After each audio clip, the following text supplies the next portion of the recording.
Little Tiny Kids, subscribe now. बहुत पहले एक गांव में बूढ़ी महिला अपने बेटे और दामाद सुनील के साथ छोटे से घर में रहती थी।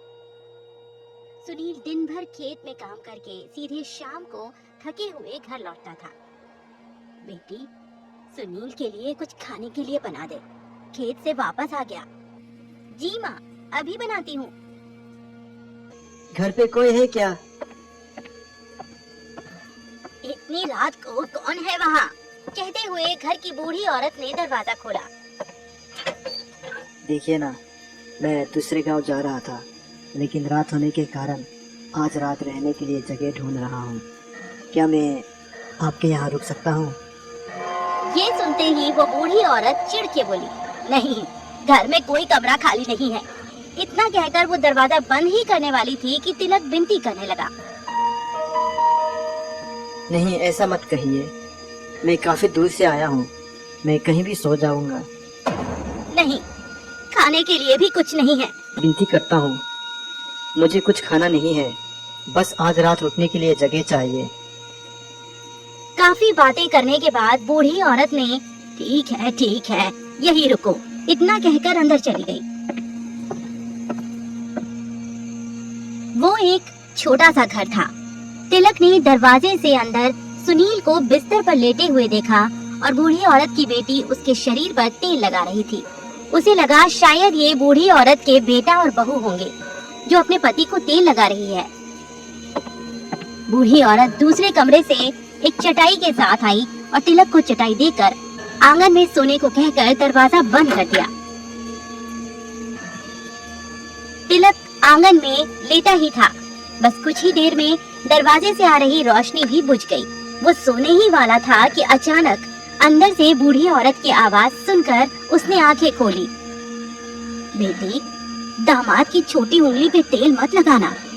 इतना सुनकर तिलक सोचने लगा, वो लड़की तो उस युवक के शरीर पे तेल लगा रही थी, लेकिन पूरे शरीर में तेल लगाने पर छोटी उंगली को छोड़कर ऐसा क्या है उसमें?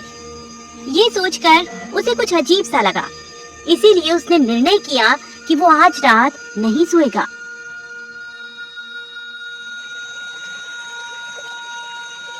करीब आधी रात हो चुकी थी। दरवाजे से फिर से कुछ धीमी रोशनी आने लगी। तिलक की नजर उस रोशनी पर पड़ी तो वो उठकर उन्हीं छेदों से अंदर देखने लगा। उसने अंदर चारों ओर लालटेन जलती देखी और बिस्तर पे वो युवक अकेले सो रहा था। तिलक सोच रहा था कि इतनी रात को इस घर में लालटेन क्यों जलाई गई है कि अचानक माँ बेटी दूसरे कमरे से एक छुरी के साथ युवक की ओर बढ़ते हुए दिखाई दी। उन्होंने बिस्तर पे गहरी नींद में पड़े हुए उस युवक के पैर की छोटी उंगली को छुरी से जरा सा काट दिया। बूढ़ी औरत मंतर बनी रही। देखते ही देखते उसमें से हाथ और लीवर वही कटे हुए उंगली से निकलने लगे। तिलक डर कर देख रहा था। हार्ट और लीवर निकालकर उसमें से एक छोटा सा टुकड़ा काट कर उन्होंने उसे छुपा दिया। बाकी हार्ट और लीवर को उस बूढ़ी औरत ने बेटी को पका कर लाने को कहा। बेटी भी हंसते हुए रसोई में जाकर उसे पकाने लगी। पकाने के बाद दोनों ने मिलकर खुशी खुशी उसे खाया। ये सब देख तिलक को पता चला कि ये माँ बेटी दोनों डायन हैं। ये नजारा छिप कर देखने वाला तिलक डरते हुए जल्दी जल्दी जाकर आंगन में चटाई पे लेटकर सोने का नाटक करने लगा, जैसे कि उसने कुछ देखा ही न हो। उसे दरवाजा खुलने की आवाज सुनाई दी। उसने लालटेन की मंद रोशनी आंखों के सामने महसूस की और उसने सुना कि बेटी ने माँ से कहा, गहरी नींद में सो रहा है, चलो चलते हैं। माँ बेटी को जाते हुए देख तिलक ने जल्दी से घर के अंदर जाकर छिपाए हुए लिवर और हार्ट के टुकड़े को अपने झोले में रखा और घर के बाहर जाकर भागने लगा। रास्ते में उसे वही माँ और बेटी दिखाई दी। वो उनका पीछा करने लगा। कुछ ही पलों में वे लोग नदी के किनारे पहुँच गए। नदी के किनारे दो पीपल के बड़े बड़े पेड़ थे। उन्हीं पेड़ों में से एक पेड़ में तिलक छुपने के लिए चढ़ गया। तिलक चुपके से उन्हें नदी में डुबकी लगाते हुए देख ही रहा था कि अचानक दोनों माँ बेटी का रूप बदलने लगा। पूरी तरह डरावनी डायन बनके वो दोनों पीपल के पेड़ के नीचे नाचने लगी।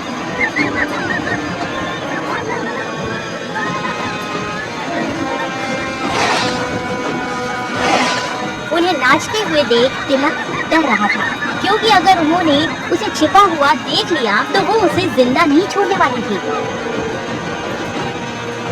नाचने के बाद वो दोनों डायन एक एक पीपल के पेड़ को जड़ के साथ जमीन से निकालने लगी। वो देखकर तिलक ने पेड़ को कसकर पकड़ लिया। वो दोनों डायन एक एक पीपल के पेड़ को पकड़ के उसके साथ हवा में उड़ने लगी और साथ ही तिलक भी उनके साथ उड़ गया।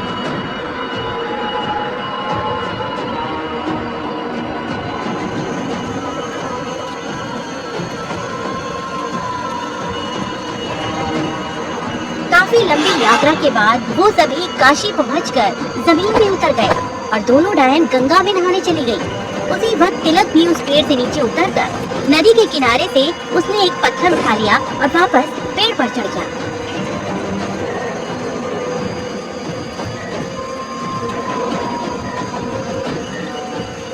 देखते ही देखते दोनों डायनों का रूप फिर से इंसानों का बन गया। फिर गंगा से निकलकर एक एक पेड़ के साथ वो दोनों वापस उड़ने लगी।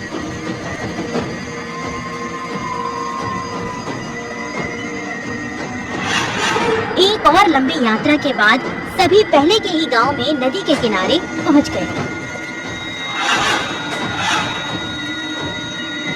और वो दोनों उड़ते हुए पेड़ को जमीन से उतार के अपनी जगह में रखने लगे। तभी तिलक ने मुर्गे की आवाज निकालनी शुरू की, जैसे कि सुबह हो गई हो।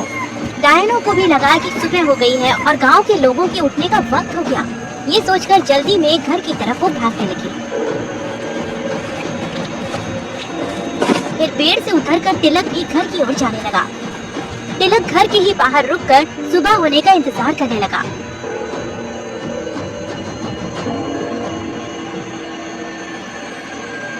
सुबह घर में पहुंचकर जब दोनों डायनों को उनका छुपाया हुआ हार्ट और लीवर दिखाई नहीं दिया तो वो दोनों रोने लगी। मेरा पति! इतना कहकर वो बेटी डायन रोने लगी। ये सुनकर बूढ़ी डायन भी रोने लगी। गांव के लोग घर के बाहर जमा हो गए। मेरा पति मर गया। वो डायन इतना कहकर रोने लगी। इतने में गांव वाले भी वहां पहुंच गए और वो उनसे पूछने लगे कि ये सब कैसे हुआ। पता नहीं, रात को तो ठीक था, लेकिन सुबह दामाद मरा हुआ था। इतने में तिलक ने उसी भीड़ में से कहा, मुझे पता है उसे किसने मारा है। ये सुनते ही माँ बेटी का रोना रुक गया और गांव वाले उनसे पूछने लगे किसने और कैसे मारा। तब तिलक ने कहा, माँ बेटी ने उसे मिलकर मारा है, क्योंकि ये दोनों डायन हैं। बूढ़ी औरत गुस्से में बोली, इसी ने मारा होगा, क्योंकि रात को यही यहाँ रुका हुआ था। फिर तिलक ने रात को क्या हुआ ये सब बताया।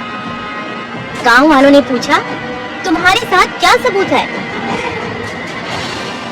उसके बाद तिलक ने अपने झोले से काशी का पत्थर निकाल कर दिखाया और कहा, रात को जब ये दोनों डायन पीपल के पेड़ पे उड़कर काशी पहुंचकर वहाँ पे गंगा में नहा रही थी, उसी वक्त मैंने वहाँ से ये पत्थर उठाया था। वो पत्थर सिर्फ काशी में ही मिलता था। सभी गांव वालों को ये बात पता थी।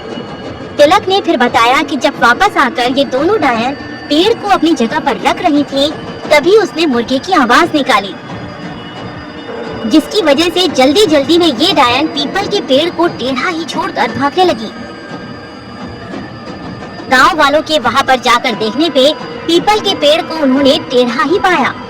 सीधे पेड़ को टेढ़ा देख सभी को विश्वास हो गया कि वो दोनों डायन ही हैं।